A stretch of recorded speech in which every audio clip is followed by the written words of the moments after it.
తాకట్లో ఉన్న బంగారాన్ని విడిపించి ఆ రోజున మార్కెట్ ధర కట్టి మిగిలిన డబ్బును మీకు అందిస్తుంది కొమ్మూరి గోల్డ్.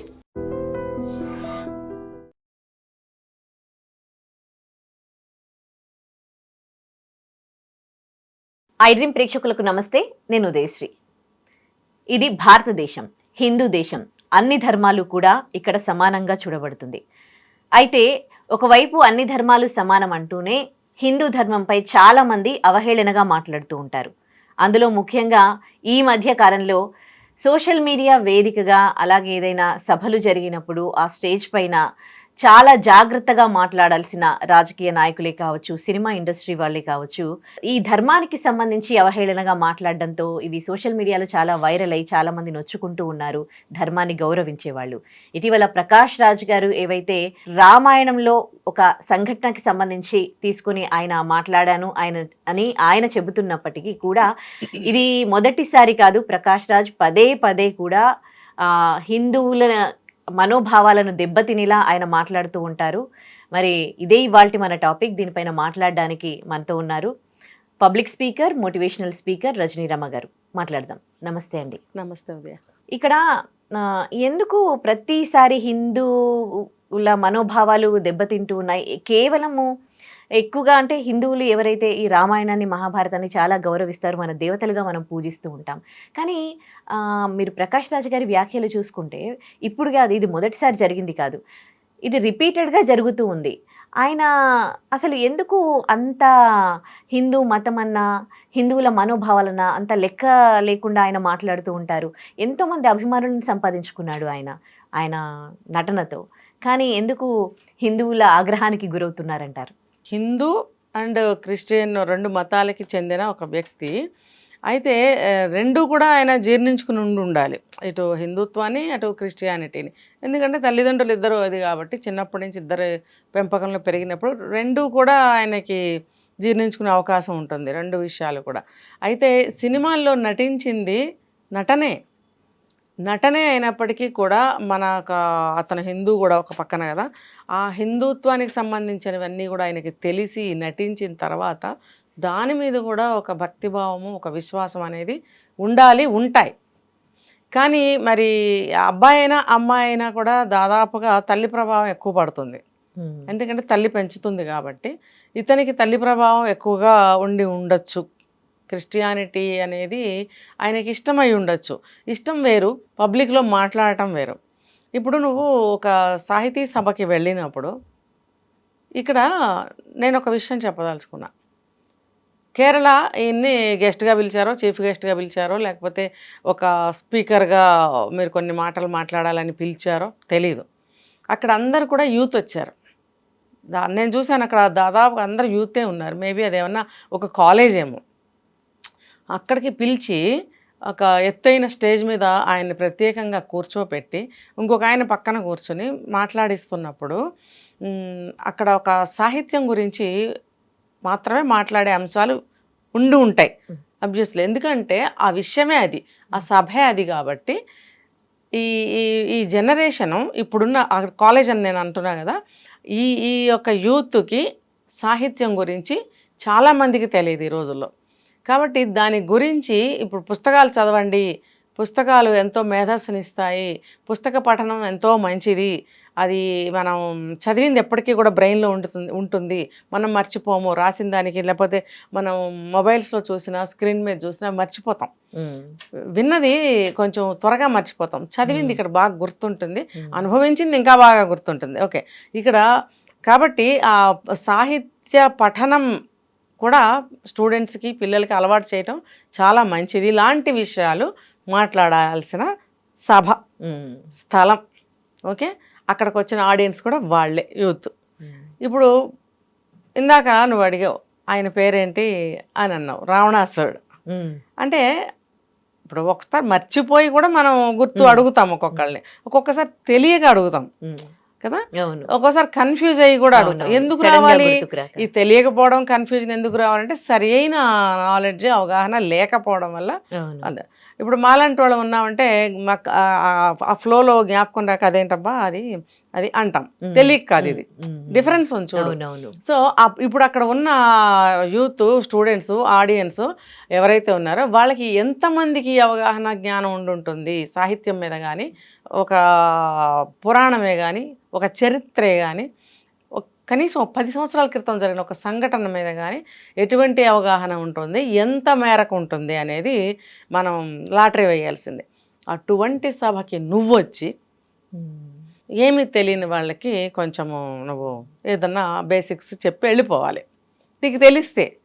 లేకపోతే నువ్వు సాహిత్యం గురించే మాట్లాడు. సాహిత్యం వల్ల ఏంటంటే నువ్వు చదివితే నీ నాలెడ్జ్ పెరుగుతుంది, నీకు ఎన్నో అనుభవాలు కూడా తెలుస్తాయి బుకిష్గా. నువ్వు అంటే నువ్వు ఓన్గా అనుభవిస్తే ఆ అనుభవం వేరు. నువ్వు పుస్తకాలు చదవటం వల్ల ఎన్నో నీకు ఒక ఏమంటారంటే ఎగ్జాంపుల్స్ నీకు ఎన్నో తెలుస్తాయి. ఎప్పుడైనా నీ లైఫ్లో ఇంప్లిమెంట్ చేసుకోవడానికి అవకాశంగా ఉంటాయి కొన్ని విషయాలు, చదవడం వల్ల ఇక్కడ గుర్తుంటాయి. కాబట్టి అది నువ్వు మాట్లాడకుండా ఏవేవో మాట్లాడుతున్నావు అంటే అక్కడ అవసరమైంది నువ్వు మాట్లాడావా? మరి ఆ పక్కన కూర్చున్నాను ఎందుకు ఖండించలేదు? నువ్వు రామాయణం గురించి చెప్పాలనుకున్నావు, ఓకే గుడ్, మంచిది. నీకు తెలిసిన రామాయణాన్ని చక్కగా కొంచెం ఇంత బోధించు వెళ్ళు. ఇదేదో ఇప్పుడు నువ్వు క్రిటిసైజ్ చేసావు, వ్యాఖ్యలు చేసావు కదా, ఒక 5-6 విషయాలు. ఈ 5-6 విషయాలని రామాయణానికి అన్వయించి మంచి రామాయణాన్ని వాళ్ళకి 2 ముక్కలు, నీకు ఎంత వస్తే అంత ఏదో 2 ముక్కలు చెప్తే బాగుండేది కదా. నువ్వు ఒక రామాయణమే చెప్పావు అని నువ్వు అనుకుంటున్నావు, మేము అలాగే అనుకుంటున్నాం. రామాయణాన్ని నువ్వు ఎలా చెప్పావు కదా, లక్కీ అన్నావు, లక్కీ అంట, జిఎస్టీ అన్నావు, డాలర్స్ అన్నావు, నార్త్ ఇండియన్, సౌత్ ఇండియన్ అన్నావు. ఇదంతా అప్పుడు అదంతా లేదు, మొత్తం ఒకటే ఏక బిట్ భారతదేశం, అఖండ భారతం. కరెక్ట్. ఇప్పుడు ఖండ భారతం అయిపోయింది. కరెక్ట్. అప్పుడు బెంగాల్ రాష్ట్రాన్ని వంగదేశం అనేవారు కదా.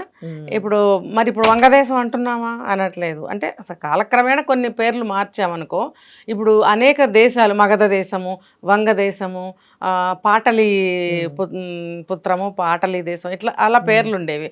ఉన్నప్పుడు ఇప్పుడు అవన్నీ విడిపోతున్నాయి చాలా వరకు. ఇప్పుడు ఇది ఉందనుకోండి, పాకిస్తాను, లేకపోతే బంగ్లాదేశు, ఆఫ్ఘనిస్తాను, ఇట్లా చెప్పుకుంటూ పోతే వాటికి కూడా ఇలాంటి పేర్లు ఏవో ఉన్నాయి ఆ రోజుల్లో, మనకు తెలియదు. చరిత్రలు చదువుకుంటే తెలుస్తుంది. ఇప్పుడు అవన్నీ ఖండభారతం అయిపోయింది కాబట్టి ఆ పేర్లు కూడా మనకు అవసరం లేకుండా పోయినాయి. అప్పుడు ఏకభారతంగా ఉన్నప్పుడు ఇలాంటి పేర్లతో పిలిచేవాళ్ళం. అప్పుడు మనకి ఈ క్రిస్టియన్ మతాలు, ముస్లిం మతాలు ఏమి తెలియవు అసలు. ఒకటే హిందూ ధర్మం, హిందూ దేశం. ఓకే. ఇంకా చెప్పాలంటే ఇది సింధు నది ప్రవహిస్తూ ఉండేది కాబట్టి మనకి బ్రిటిష్ వాళ్ళు, లేకపోతే అంతకుముందు ముస్లిమ్స్ పరిపాలించి వీళ్ళందరికీ నోరు తిరక్క సింధుని హిందూ చేశారు. హిందూ అయితే భారతదేశం అని మనం అంటాం. భరతుడు పరిపాలించిన దేశం భరతఖండం మనం చెప్తాం. అయితే ఖండం అంటే ఏంటంటే ఒక కాంటినెంట్. ఇలా రకరకాలుగా డీప్గా వెళ్తే చాలా ఉంటాయి దీనికి. ఆసియా ఖండంలో మన భారతదేశం ఉంది కాబట్టి, భరతుడు పరిపాలించాడు కాబట్టి భరతఖండం అని, ఇలా చాలా ఉంది హిస్టరీకి వెళ్తే. ఇప్పుడు ఇవన్నీ ఎంతవరకు తెలుసు నీకు? ఇప్పుడు ఇలాంటి అఖండ భారతాన్ని గురించి నువ్వు ఎక్కడి నుంచో వచ్చి చాలామంది చెప్పారు. ఇప్పుడు ఈ 2-3 రోజుల నుంచి చాలామంది రకరకాలుగా చెప్పారు. ఎవరు చెప్పినా కథ ఒకటే, ఉద్దేశం ఒకటే. ఇది హోల్స్లో నుంచి దూరి లోపలికి వచ్చేసి నేనే రాజుని, నేనే అది, నేనే ఇదేని పరిపాలించడమే కాకుండా, ఆక్రమించడమే కాకుండా, మళ్ళీ ఇదేంటిది వలస కూలీలు అన్నారు కదా, వలస వచ్చింది వీళ్ళు కదా. వలస వచ్చారు, కూలీల్లాగాను ఉన్నారు, ఆధిపత్యము చేశారు. ఇప్పుడు మేమే ఆధిపత్యులం అని మాట్లాడుతున్నారు. ఇదంతటికి కారణం మన హిందువులు నోరు మూసుకుని కూర్చోవడం వల్ల, అవకాశం ఇవ్వడం వల్ల, చూస్తూ ఊరుకోవడం వల్ల, పోనీలే అని జాలిపడటం వల్ల ఇవాళ రోజున ప్రకాష్ రాజ్ అక్కడ కూర్చొని దీన్ని ఏమనాలి, అవాకులు చవాకులు అనాలా, లేకపోతే మిడిమిడి జ్ఞానం అనాలా, లేకపోతే హాస్యం అనాలా, ఎగతాళి అనాలా, హేళన అనాలా, వెక్కిరింపు అనాలా, లేకపోతే అతనికి ఏమీ తెలియని తనాన్ని కవర్ చేసుకుంటూ మాట్లాడాడు అని అనుకోవాలా? నువ్వు ఒక బ్రాహ్మడికి పుట్టినవాడివి, నీకు హిందుత్వం నీకు ఎంతవరకు కనీసం 50-50 అనుకున్నాం తల్లిదండ్రులది, 50% అయినా నీకు తండ్రిది రావాలి కదా. నువ్వు ఎక్కడో పుట్టి పెరగలా, ఇక్కడే ఈ సౌత్లోనే పుట్టి పెరిగావు కదా. ఎవరినైతే రావణాసురుణ్ణి నువ్వు గిరిజనుడు అని నువ్వు మాట్లాడిన సౌత్ దక్షిణ భారతం గిరిజనుడు అని నువ్వు మాట్లాడావు, నువ్వు దక్షిణ భారతంలోనే పుట్టి పెరిగావు అర్థమైందా? అతన్ని గిరిజనుడు అంటున్నావు, నువ్వు ఒక బ్రాహ్మడికి పుట్టావు. మరి రావణాసురుడు ఒక మహా విద్వాంసుడు, తన మరణానికి తనే ముహూర్తం పెట్టుకున్నాడు, పౌలస్తుడు అంటారు. మరి బ్రాహ్మడు, నువ్వు ఆ బ్రాహ్మణ కోవకి చెందినవాడివి, అదే సౌత్కి చెందినవాడివి. పోనీ అలా చెప్పుకున్నా రావణాసురుడు గిరిజనుడు అంటే మరి నువ్వు గిరిజనుడి కిందకే వస్తావు, సౌత్లో పుట్టావు కాబట్టి. ఇలా చెప్పుకుంటూ వెళ్తే బోళ్ళు అంత ఉంటుంది.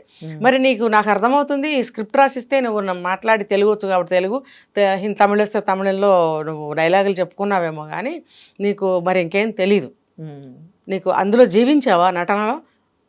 కొంచెం ఎక్కువైనా ఒక మాట చెప్తాను నేను. సీతమ్మ వాకిట్లో సిరిమల్ల చెట్టు అన్న దాంట్లో సీతారామ కళ్యాణము భద్రాచలంలో చూపిస్తారు. అవును. అందులో ఈయనది కూడా ఒక పాత్ర. అందులో మురళీమోహన్ గారు ఇంకా ఎవరో పల్లకి మోస్తూ ఉంటే ఈయన కూర్చుని చెప్తూ ఉంటాడు కొడుకులకి రాముల వారి కళ్యాణం గురించి, ఐకమత్యం గురించి, అందరూ కలిసి ఇలాంటి సందర్భాల్లో ఎలా నడుచుకోవాలి అని కొడుకులకి చెప్తూ ఉన్నాడు. అంటే నువ్వు కూడా దేవుడి దగ్గర కూర్చొని అది అనుభవించి మాట్లాడావు కదా. ఎంత డైలాగులైనా కానీ నువ్వు ఆ పాత్రలో జీవించి నువ్వు చేసినప్పుడు నీకు కొద్దిగానైనా అందులో నటించినందుకు అంటాలి, తండ్రికి పుట్టినందుకన్నా నీకు అంటాలి. ఇలాంటి పాత్రలు నువ్వు ఎన్నో చేసావు అనేక భాషల్లో. చేసినప్పుడు నువ్వు దీన్ని హేళన చేయటం అనేది ఎంతవరకు కరెక్టు? ఇప్పుడు ఇవాళ రేపు అన్యమతస్థులు హిందూ మతాన్ని హేళన చేయటం మొదలుపెట్టారు. ఇంతమంది దేవుళ్ళ అంటే దానికి సరిగ్గా జవాబు చెప్పేవాళ్ళు కనపడటం లేదు. నేను అనేక రూపాల్లో కొలుచుకుంటాను, భగవంతుడు ఒక్కడే. నేను నాకు ఇష్టమైన రూపంలో నేను కొలుచుకుంటాను. ఆదిశంకరాచార్యులు వారు ఎందుకు పెట్టారు విగ్రహారాధన అని అంటే, ఈ హిందుత్వం పోకూడదు, భక్తి పెరగాలి అని అంటే ఆ రూపాన్ని చూస్తూ మనం మనసులో ముద్రించుకున్నట్టయితే మన భక్తి భావన పెరుగుతుంది. ఆ విగ్రహానికి అలంకారం చేయడము, పువ్వులు వేసి పూజ చేయడము, దీపం వెలిగించడము, ఇవన్నీ ధూపం దీపం నైవేద్యం, ఇవన్నీ అలంకారం, ఇవన్నీ కూడా పూజలో భాగంగా ఎందుకు చేశారు. అంతేగాని దేవుడు ఇన్ని రూపాల్లో ఉన్నాడని కాదు. ఇంకొకటి కూడా మన శాస్త్రాల్లో చెప్తారు, దేవుడు ఏ రూపంలో కావాలంటే ఆ రూపంలో కనిపిస్తాడు కాదా. ఇప్పుడు మరి మనం ఇప్పుడు సాయిబాబాని తీసుకుంటే ఆయన ఏం చెప్పారు, అనేక రూపాల్లో నేనే ఉన్నానన్నారు. నమ్మినోడు నమ్ముతాడు, నమ్మనోడు నమ్మడు. మరి ఆయన చెప్తే ఆయన మరి ముస్లిం అని అంటున్నారుగా. మరి ఆయన ఒక భగవంతుడి రూపంలో అందరూ హిందువులందరూ కొలిచారు. కొలిచినప్పుడు ఆయన నేనే వినాయకుడిని, నేనే విష్ణుమూర్తిని, నేనే దుర్గామాతని, అన్నీ నేనే అని చెప్పాడు ఆయన.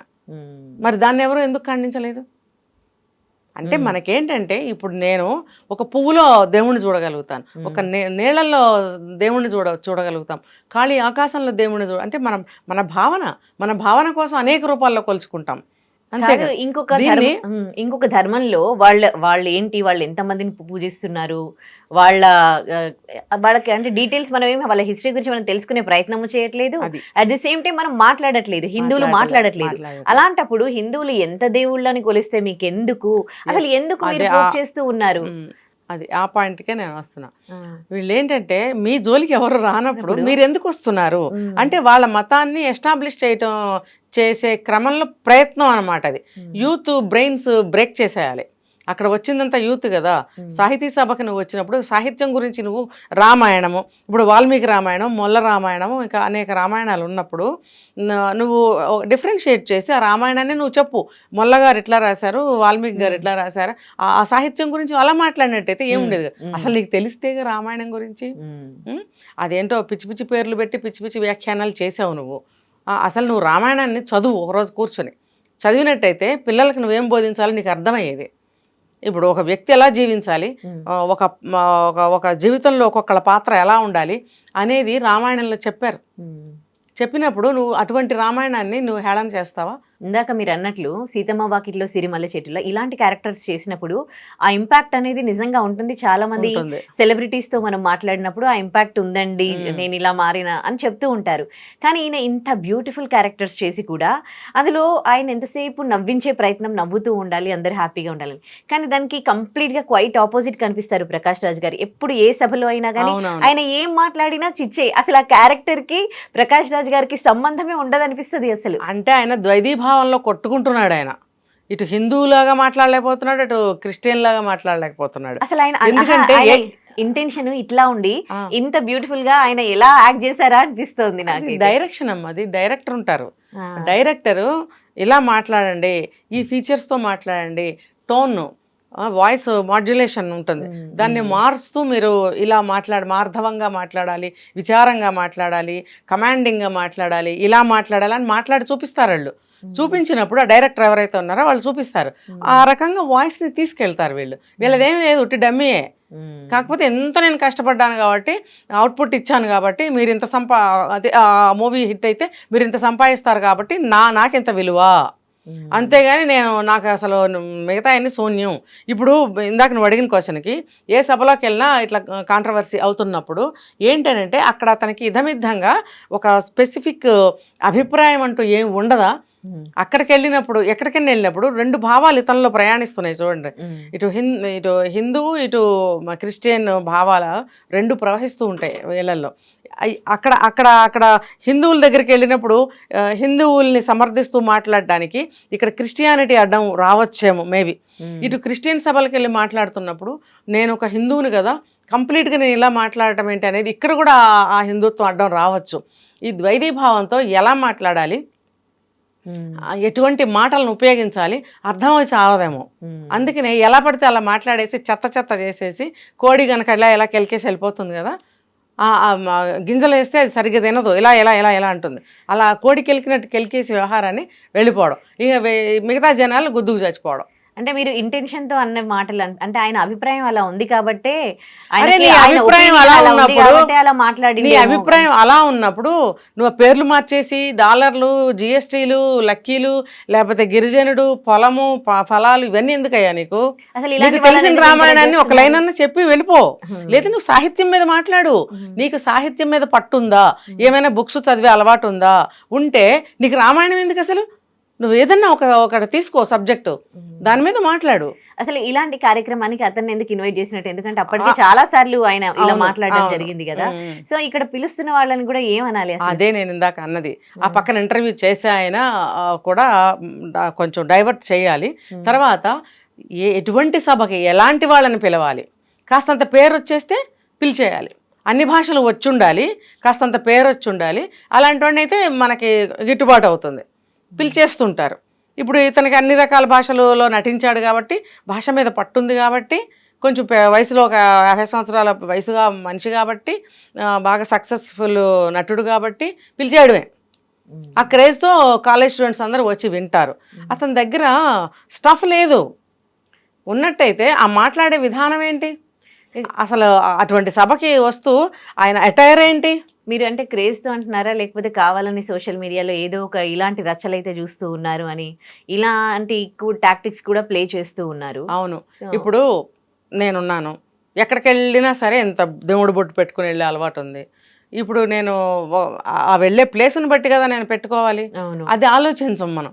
నాకు ఇది అలవాటు, రోజు ఇంత కుంకుమ బొట్టు పెట్టుకోవడం నాకు అలవాటు, అది పెట్టుకుని వెళ్ళిపోతా అంతే. అలాగే లోపల నరంలో రక్తంలో జీర్ణించుకుపోయిన ఆయన క్రిస్టియానిటీ భావాలు ఏవైతే ఉంటాయో పరమతాన్ని గౌరవించలేరు. ఏంటి అలాగని హేళనతో కూడినటువంటి అభిప్రాయాలు ఉంటాయి లోపల. కొంతమంది చూసారో లేదో, నలుగురిలో కూర్చున్నప్పుడు నవ్వుకుంటూ ఉంటారు, వాళ్ళల్లో వాళ్ళు వెకిలితనం. నలుగురు మాట్లాడేటప్పుడు నవ్వకూడదు. నలుగురిలో నవ్వు 4 విధాలు చేటు అంటారు, ఆడైనా మగైనా. అది అసందర్భంగా చిరునవ్వు నవ్వినా, కొంచెం నొసలు ఎగరేసినా, కొంచెం పక్క మొహం తిప్పినా అక్కడ అభిప్రాయాలు మారిపోతాయి. ఆ వాతావరణానికి తగ్గట్టుగా ఉండాలి. నీ లోపల ఉంచుకో ఏదన్నా ఉంటే, బయట నువ్వు పెట్టావంటే నువ్వు ఏదో కాంట్రవర్సీ అయిపోతావు. అయితే అతను తన లోపల ఉన్నటువంటి వ్యక్తిగత అభిప్రాయాలు, భావజాలాలు, వెకిలితనమా లేకపోతే తక్కువ భావన, వాట్ ఎవర్ ఇట్, ఆ భావంతో ఉన్నప్పుడు పైకి ఇలాంటి మాటలే వస్తాయి. దాన్ని కొంచెం తక్కువ చేశారు, వక్రీకరించారు. ఎవరు? ఆయన వక్రీకరించాడు, రామాయణాన్ని ఆయన వక్రీకరించాడు. నన్ను యాంటీ హిందూ లాగా ముద్ర వేయాలని ఇట్లా చేస్తూ ఉన్నారు అని. లేదు, హిందూ తక్కువ అభిప్రాయాన్ని కలిగించే ప్రయత్నం అనమాట అది. తనకు అదే అభిప్రాయం ఉంది. ఆ అభిప్రాయం అంటే ఇంటెన్షన్గా నువ్వు చెప్పలేదని నువ్వు అంటావేమో బహుశా, కానీ ఇక్కడ నీ లోపల ఉన్నదే బయటకు వచ్చింది. ఈరోజు ఆయన ఒక వీడియో చేసి పెట్టాడు ఆయన, ప్రకాష్ రాజ్ గారు. ఏంటి అని అంటే అందులో, నేను ఏదేదో మాట్లాడుతున్నారు, నేను సాహితీ సభకి వెళ్ళాను, అక్కడ నేను ఏదో మాట్లాడాను, దానికి వక్రీకరించి మాట్లాడారు, వాగారు. వాగారు, అందరూ వాగారు. నేను ఇప్పుడు సమ్మర్ కదా, నేను వచ్చేది వర్షాకాలము, నేను కొంచెం చెట్ల దగ్గర అదేదో అతనికి ఏదో ఉన్నట్టుంది ఫామ్ హౌస్, అక్కడ నేను మా పనిలో ఉన్నాను, చెట్ల పనిలో ఉన్నాను, చెట్లతో నేను మాట్లాడుకోవాలి, చాలా పని ఉంది నాకు, అదంతా అయ్యాక వస్తాను, వచ్చి నేను మీతో మాట్లాడతాను, అప్పుడు దాకా ఇలాగే వాగుతూ ఉండండి అంటే, నువ్వు అందరూ ఏమని కోరుకుంటున్నారు, నువ్వు జరిగిన దానికి ఏదో ఒకటి చెప్పు అవును అని అన్న డైరెక్ట్గా అపాలజీ కూడా అడిగారు. అడిగినప్పుడు ఆ రెండు మానేసి నువ్వు మళ్ళీ రెచ్చగొట్టి వెళ్ళిపోయావు అజ్ఞాతంలోకి. ఇప్పుడు ఇంకొంచెం రగులుతుంది అనమాట. అంటే ఇది రాజకీయం చేయదలుచుకున్నావా, లేకపోతే మతపరంగా దీన్ని ఇంకో పక్కకు లాగాలనుకుంటున్నావా అంటే, ఇప్పుడు నువ్వు ఇందాక అడిగిన ప్రశ్న ఇంటెన్షన్తోనే చేశాడు అంటే, ఎస్ ఇంటెన్షన్తోనే చేశాడని నాకు అనిపిస్తుంది ఇప్పుడు. అంటే హీఈస్ ఎంజాయింగ్ అంటే వీళ్ళని అందరినీ రెచ్చగొట్టి, అంటే అది తనకు ఉన్న ద్వేషము అని అనుకోవచ్చా? ఎంజాయ్ చేస్తూ ఉంటుంటాడు, ద్వేషం పక్కా ఉంటుంది. ఎందుకనంటే మన ఇండియాలో, భారతదేశంలో చాలా వరకు తండ్రులు పిల్లల్ని పట్టించుకోరు. ఇది మేజర్ తప్పు, ప్రతి తండ్రి చేస్తున్న మేజర్ మిస్టేక్ ఇది. ఆడపిల్లలైనా మగపిల్లలైనా పిల్లల సంరక్షణ తండ్రి కూడా తీసుకోవాలి. సంరక్షణ అంటే ఇప్పుడు తల్లి వండుతుంది, పెడుతుంది, స్నానం చేస్తుంది, ఇవన్నీ పక్కన పెడితే తండ్రి బయట ప్రపంచాన్ని చూపించాలి అని అంటారు. ఆకాశమంతా అని చెప్పి ఒక మూవీలో యాక్ట్ చేశాడు, నేను ఆ సినిమా చూడలేదు, త్రిషా గావన్లో హీరోయిన్. అందులో ఒక తండ్రి పాత్ర పోషించాడు. పోషించినప్పుడు ఆ పిల్లకి చిన్నప్పటి నుంచి ప్రపంచాన్ని ఈయనే చూపించాడంట. అది అలా ప్రతి తండ్రి ఉండాలి. కానీ మన భారతదేశంలో తండ్రి పాత్ర చాలా దారుణం అయిపోయింది. పిల్లల్ని పట్టించుకోవడం, భార్యను తిట్టడం, కొట్టడం చేయడం వల్ల తల్లి పిల్లల్ని తన దగ్గరకు లాక్కుంటుంది. లాక్కున్నప్పుడు ఆమె మంచిదైనా చెడ్డదైనా, ఎటువంటి అలవాట్లున్నా, ఎటువంటి ఉద్దేశాలున్నా, ఎటువంటి అభిప్రాయాలున్నా, దేవుడి పట్ల కానీ, ఒక వ్యవహారం పట్ల కానీ, కుటుంబం పట్ల కానీ, ఎవరి పట్లైనా ఏదైనా కానీ అవే పిల్లలకి వచ్చేస్తాయి. అంతే కదా, తను మాట్లాడే మాటలు, తను ఇస్తున్న ట్రీట్మెంటు, తను పిల్లలకి నేర్పుతున్న విధానము అన్నీ ఇంకా అవే ఉంటాయి. అవే ఉన్నప్పుడు వాడు బ్రాహ్మడికి పుట్టినా, ఇంకొకటికి పుట్టినా, పెరిగి పెద్ద అయ్యాక ఇవే అలవాట్లు వస్తాయి, ఇవే అభిప్రాయాలు ఉంటాయి. ఉన్నప్పుడు బయటకు వచ్చి మరి అలాగే మాట్లాడతాడు, ఇంకా వేరే విధంగా మాట్లాడరు. ఎందుకంటే తను చూసింది, నేర్చుకున్నది, తెలిసింది అదే. లేకపోతే అలా ఎందుకు మాట్లాడతాడు రామాయణం గురించి? మరి ఒక మోపిల్లాడు పుట్టంగానే నా వంశం నిలబడిందని చెప్పి, నేను బ్రాహ్మణ్ణి అని చెప్పి హిందుత్వం లేచింది అతనిలో. మరి కొడుకేమో వేదాంత్ అని పెట్టుకున్నాడు పేరు. మరి ఎందుకు పెట్టుకున్నావు? నీ పేరేమో ప్రకాశరాజు, నీ కొడుకు పేరేమో వేదాంత్, మరి మిగతా పిల్లలు ఉన్నారేమో ఏం పేర్లు పెట్టాడో మనకు తెలియదు. అంటే ఇందాక నేను చెప్పాను, రెండు మతాలకి మధ్యలో ద్వైతీభావంలో కొట్టుకులాడుతున్నాడు, ఎలా బిహేవ్ చేయాలో తెలియదు. అందుకే పబ్లిక్ మీటింగ్స్కి వచ్చినప్పుడు ఇలా విచిత్రంగా నోటుకు వచ్చినప్పుడు నట్టు ప్రవర్తించడము, ఒక సైకో ముద్ర వేసుకున్నాడు ఆయన. అందరూ అంటున్నారు కదా సైకో అని. ఎలా ప్రవర్తించాలో తెలియనప్పుడు, ఎలా పడితే అలా ప్రవర్తిస్తున్నప్పుడు సైకో అని అంటారు. మరి సినిమాల్లో ఇంత అభిమానాన్ని సంపాదించుకున్న అతను హిందువుల ఆగ్రహానికి గురవుతూ ఉన్నాడు ఆయన. అసలు అంటే నిజంగా అభిమానం అంటే ఏంటి? నిజంగా అందరి ప్రేమను ఆయన సంపాదించుకోవాలి. ఇక్కడ ఆయన సంపాదించుకుంటుంది ఓన్లీ ఆయన నటనకు మాత్రమే అనుకోవచ్చా? అతను ఫర్దర్గా అతనికి ఏముంది, అక్కడేముంది? అది దేనికో పోటీ చేశాడు, ఓడిపోయాడు ఎంపీగానా ఏదో. మరి అక్కడ అభిమానం సంపాదించుకుంటే మరి గెలవాలిగా. కరెక్టే కదా. ఇది నటన వేరు, ప్రజాదరణ వేరు. ప్రజలు ఆదరించాలంటే ప్రజల కోసము నువ్వు ఎన్నో చేసి ఉండాలి, లేదా ప్రజలకి నువ్వు అనుకూలంగానన్నా ఉండాలి, లేకపోతే ప్రజలకి నీ మీద నమ్మకం అన్నా ఉండాలి. ఈయన మన నేత అయితే గనక, మనం గెలిపించినట్టయితే కనుక ఈయన మనకి ఏమైనా చేయగలుగుతాడా? ఇప్పుడు సోను సూద్ ఉన్నారు, ఆయన మరి చేసినవన్నీ మంచి పనులు చేశారు, ప్రజల కోసం చేశారు. అంటే అందరి కోసం చేయకపోవచ్చు, మంచి పనులు చేశారు. ప్రజలేగా వాళ్ళు కూడా ఎక్కడే కష్టం ఉన్నా వెళ్ళడము, డొనేషన్స్ ఇవ్వడము, లేకపోతే వరదలు అలాంటివి వస్తే డొనేషన్లు ఇవ్వడము, చిన్న పాపలకి ఎవరికైనా బాగపోతే అక్కడ డొనేషన్ ఇవ్వడము, కష్టం వస్తే వెళ్ళి నిలబడటం లాంటివి చేశాడంటే దయాద్ర హృదయం ఆయనకి ఉంది అని చాటి చెప్పుకుంటున్నాడు. అలాంటి దయగల మనిషి పోటీ చేశాడు అనుకో, కొన్ని గెలిచినా గెలవకపోయినా మంచి మంచి ఓట్లు వచ్చి ఉండేవి. ఈయనకి అసలు ఏమి లేవని చెప్తున్నారుగా. అసలు ఇంకేమీ లేవు. నువ్వు అసలు ఎలా ఎంపీ అవుతావు, అసలు ఎట్లా గెలుస్తావు, ఇదంతా జరగని పని. అంటే ప్రజాదరణ లేని మనిషివి, నటన పరంగా మాత్రమే నువ్వు అభిమానులను తెచ్చుకున్నావేమో కానీ ఇతని నటనలో కూడా ఏ డైలాగ్ చూసినా కూడా అహంకారపూరితంగానే ఉంటుంది. ఎందుకంటే ఆయన ఫీచర్స్ అలా ఉంటాయి, ఆయన ఫేస్ కట్స్ అలా ఉంటాయి అనుకో. మరి అది నాకైతే చాలా చోట్ల ఆయన కొన్ని పాత్రకి సూట్ అవ్వలేదా అని అనిపిస్తుంది.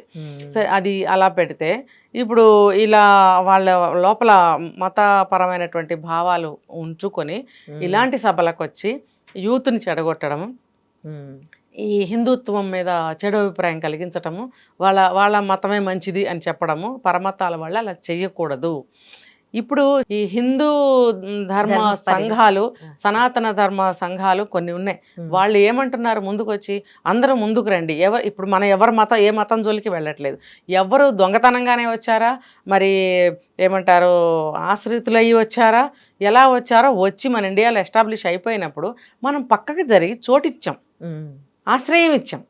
ఇచ్చినప్పుడు తిన్నింటి వాసాలు లెక్క పెట్టినట్టుగా మనల్నే లేపేయాలని చూడటం, వాళ్ళ ఆధిపత్యము వాళ్ళ మెజారిటీ ఎక్కువ చేసుకోవాలని చూడటము, ఇది ఎంతవరకు సబబు?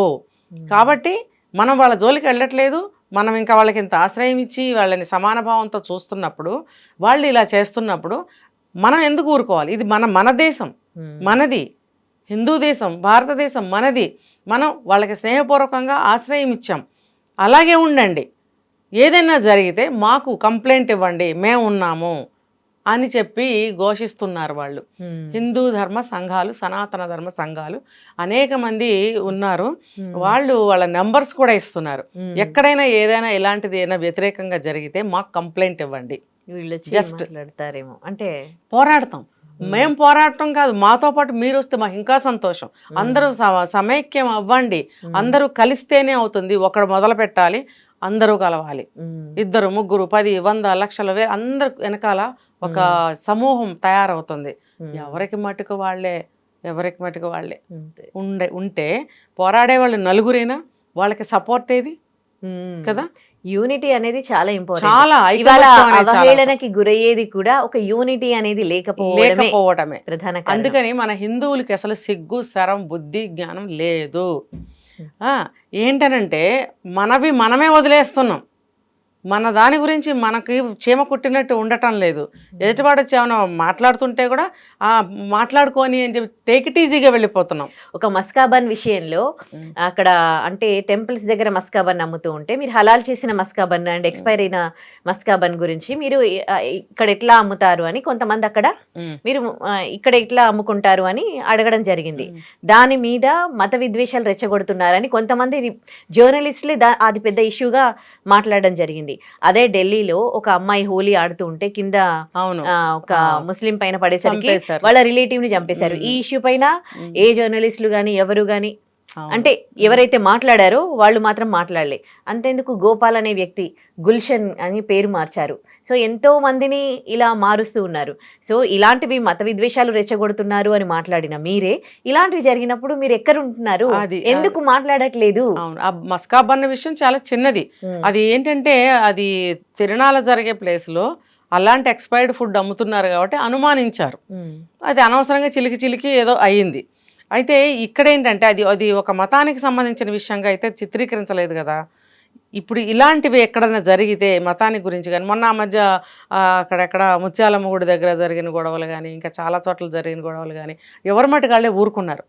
ఏం జరుగుతున్నా చూస్తూ ఊరుకున్నారు. అది కూడా హైలైట్ చేయాలి కదా, మరి అక్కడంతా ఊరుకున్నారు. అందుకే ఇప్పుడు ఈ సంఘాలు ఏమంటున్నారంటే, వీళ్ళు మీరు ఒక ఫోన్ చేయండి, తర్వాత మీరు కూడా మాతో కలవండి. ఇప్పుడు ఈ ఊర్లో ఒకటి, ఆ ఊర్లో ఒకటి, అలా ఉంటాయి సంఘాలు. వాళ్ళకి మీరు సపోర్ట్ చేయండి, మీరు కలవండి అంటే కలిసి పోరాడండి అంటున్నారు. ఇప్పుడు మన హిందువులు ఎవరు పట్టించుకోకుండా ఉంటే, ఆ పోరాడే వాళ్ళు నలుగురు ఉంటే ఎలా కుదురుతుంది? కుదరదు కదా. అందరూ కలిస్తేనే కదా. ఇంత పెద్ద భారతదేశంలో మన మెజారిటీ ఉన్నాం మనము. బయట నుంచి వచ్చిన వాళ్ళు పాపులేషన్ పెంచేస్తున్నారు. మనం చూస్తూ ఊరుకుంటే మనం ఉండం. కాబట్టి ఐకమత్యం చాలా ఇంపార్టెంట్. ఇప్పుడు బ్రతకనిద్దామని చెప్పే కదా, అందరూ కలిసే ఉంటున్నాం కదా. ఇన్ని మతాలు, ఇన్ని భాషలు కలిసిన దేశం ఎక్కడ ఉండదు అసలు, ఈ భూమి మీద లేదు. మరి అలాంటప్పుడు ఎంత గ్రేటెస్ట్ మరి దేశం కదా ఇది.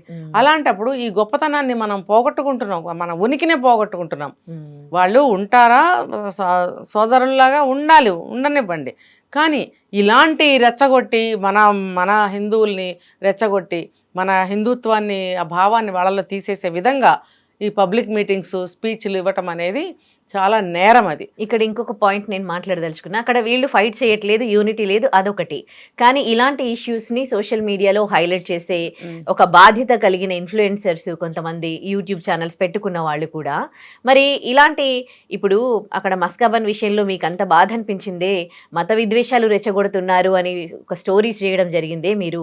మరి ఇలా టెంపుల్స్ పైన అటాక్ జరిగినప్పుడు కానీ ఒక అదేంటి హోలీ రోజు హోలీ పడిందని ఎవరైతే అది జరిగినప్పుడు కానీ, లేకపోతే ఒక గోపాల్ గుల్షన్గా మారినప్పుడు కానీ, ఒక ఎన్టీసీలో ఎంతో మంది అదే ఎన్టీసీలోనే జరిగిందనమాట. గోపాల్ అనే వ్యక్తి ఒక అబ్బాయి 150 మంది 180 మంది అమ్మాయిలను రేప్ చేశాడు 19 ఏళ్ళు. అప్పుడు మీరందరూ ఎక్కడున్నారు, అవి ఎందుకు చేయట్లేదు అని నేను అడుగుతున్నా. వీళ్ళెంత బాధ్యతగా ఉండాలి ఇన్ఫ్లుయెన్సర్స్. కేసు పెట్టి ఊరుకుంటున్నారు అంటే వీళ్ళ బాధ్యతను విస్మరించి కేసు పెట్టేసి ప్రభుత్వం మీద వదిలేస్తున్నారు. అంటే అందులో ఏం జరిగిందో చూపించాల్సిన బాధ్యత కూడా అక్కడ ఇక్కడ మీకు మత విద్వేషం కనిపించింది, ఇక్కడ మీకేం కనిపించట్లేదా? బలవంతంగా మత మార్పిడులు చేయిస్తుంటే మీకు కనిపించట్లేదా? అది కూడా చేయాల్సిన బాధ్యత మీపై ఉంది కదా. ఉంది. వీళ్ళు కాషస్గా ఉండటము, అలాంటివి ఏమన్నా జరిగినప్పుడు ఎదిరించడము, పబ్లిక్ చేయడము, ఆ విషయాల్ని తర్వాత మీరు అన్నట్టు హైలైట్ చేయటము లాంటివి మన బాధ్యత. అది ఆ బాధ్యతను విస్మరించి డ్రగ్స్ తీసుకోవడము, తాగడము, తినడము, తందనాలాడటము, అమ్మాయిలను ట్రాప్ చేయటము, లేకపోతే లవ్లు అనటము, ఆత్మహత్యలు, హత్యలు ఇవే చేసుకుంటున్నారు. కానీ మన భారతదేశ పౌరులుగా మన బాధ్యత ఏమిటి? తల్లిదండ్రులు కూడా పుట్టిన దగ్గర నుంచి పిల్లలకి దేశభక్తి ఎక్కడ నేర్పిస్తున్నారు? నేర్పించట్లేదు. తల్లిదండ్రులు కూడా ఒక మెకానికల్గా తయారైపోయారు. పిల్లలకి నేర్పడానికి వాళ్ళ దగ్గర కూడా ఎసెన్స్ ఏమి లేదు. వాళ్ళ దగ్గర కూడా కనీసం మన మన మన హిందుత్వం మీద భక్తిభావాన్ని, దేశం మీద ఒక దేశభక్తిని అన్న పెంచే మాటలు కూడా చెప్పటం లేదు అని అంటే అసలు పెద్దవాళ్లే ముందు చెడిపోయారు అనిపిస్తుంది. కాబట్టి పెద్దవాళ్ళు, పిల్లలు, యూత్ అందరూ కూడా ఈ ఒక ఏమంటారు ఒక అవేర్నెస్గా ఉండాలి. మన దేశం గురించి మనం భక్తిని పెంచుకోవాలి, మనం జాగ్రత్తలు తీసుకోవాలి. ఎక్కడ ఏగ వాళ్తున్నాం, ఏగ వాలనీయకూడదు అన్న ఒక బాధ్యతాయుతంగా ముందుకు జరిగినప్పుడే మన దేశం కొంతైనా సేవ్ అవుతుంది. ఈ హిందూ సంఘాల వాళ్ళు దొరకట్లాగా కాదు, ముందుకొస్తున్నారు. సాధువులు ముందుకొస్తున్నారు, మఠాధిపతులు, పీఠాధిపతులు, ఆడవాళ్ళు, మగవాళ్ళు అందరూ కూడా ముందుకు వచ్చి మేమున్నామని వాళ్ళు పోరాటాలు చేస్తున్నప్పుడు మనమేంటి చేతకాని దద్దమ్మలు చవటంలాగా మనం ఇల్లే ఒక స్వర్గంలాగా ఇంట్లో కూర్చొని ఆఫీస్కి వెళ్ళి ఇదేనా మన జీవితం? ఎక్కడికక్కడ ప్రతి ఇంట్లోనూ ఒక మంత్రం మోగుతుందా? ఒక గుడికి వెళ్తున్నారా? ఒక దేవుడి గురించిన ఒక చర్చ జరుగుతుందా ఇంట్లో? మన హిందూ దేశం యొక్క గొప్పదనం గురించి ఎక్కడైనా చెప్పుకుంటున్నారా? ఏ ఇంట్లోనైనా లేచిన దగ్గర నుంచి ఆ ఇంట్లో గోలే సరిపోతుంది. అందుకని ప్రతి ఇంట్లో కూడా దేశభక్తిని, దేవుడి మీద భక్తిని పిల్లలకి నూరిపోయాలి, తెలియచేయాలి, పాటింప చేయాలి దగ్గరుండి. పిల్లలు చేయరా అండి? వాడు పిల్లడు ఒకసారి చేయకపోతే, 2 సార్లు చేయకపోతే అలవాటు చేయాలి. వాళ్ళకేం తెలియదు కాబట్టి. మీరు ఏం చేస్తున్నారు? పేరెంట్స్ అనేవాళ్ళు ఎవరు ఏమీ చేయట్లేదు. నిజంగా ఇది కరెక్ట్ పాయింట్. ఒకవేళ నిజంగా అలాగే నేర్పిస్తే ఇలాంటి వాళ్ళు వచ్చి మాట్లాడితే అక్కడే వాళ్ళకి కరెక్ట్ పనిష్మెంట్ ఇస్తారు. అవును. ఇప్పుడు మాట్లాడే ధైర్యం కూడా చేయరు. ఇప్పుడు నిజంగా అందరూ అన్ని ఒక ధర్మం గురించి తెలుసుకుంటే, హిందువులు ముఖ్యంగా వాళ్ళ ధర్మం గురించి, వాళ్ళ చరిత్ర గురించి తెలుసుకుని పిల్లలకి చెబితే మాత్రం ఎవరైనా ఇలాంటి వాళ్ళు ఇలా మాట్లాడితే అసలు అలాంటి సభలకు పిలవని కూడా పిలవరేమో. 10 ఏళ్లకు ఒకసారి అలాంటి సినిమా ఏదో తీస్తారు, 4 రోజులు 5 రోజులు ఆడుతుంది, వెళ్ళిపోతుంది. అది అంతే, అంతే అయిపోయింది. అసలు ఫ్రీక్వెంట్గా సమాజానికి, దేశానికి, ఒక కుటుంబానికి ఉపయోగపడే సినిమాలు ఏమైనా వస్తున్నాయా? దరిద్రపు ప్రేమలు, లేకపోతే కొడుకు అల్లరి చిల్లరగా తిరుగుతుంటే తండ్రి తిట్టిపోయటం ఆ కొడుకుని. అంటే వాడి వ్యక్తిత్వాన్ని, వాడి ఆత్మస్థైర్యాన్ని సమూలంగా నేలమట్టం చేసే విధంగా తండ్రి తిట్టడం చూపిస్తుంటారు. అబ్బో ఎంత న్యాచురల్గా ఉందో, కట్ బనీని వేసుకుని పాతలొంగి కట్టుకుని తండ్రి తిడుతుంటే, వీడు ఒక చిన్న నిక్కర వేసుకుని అడ్డంగా మంచం మీద పడుకొని చెవులు మూసుకుంటుంటే అబ్బా ఎంత న్యాచురల్గా ఉందో ఆ సినిమా అనుకుంటాం. ఇదా మీరు చూపిస్తుంది సినిమాల్లో?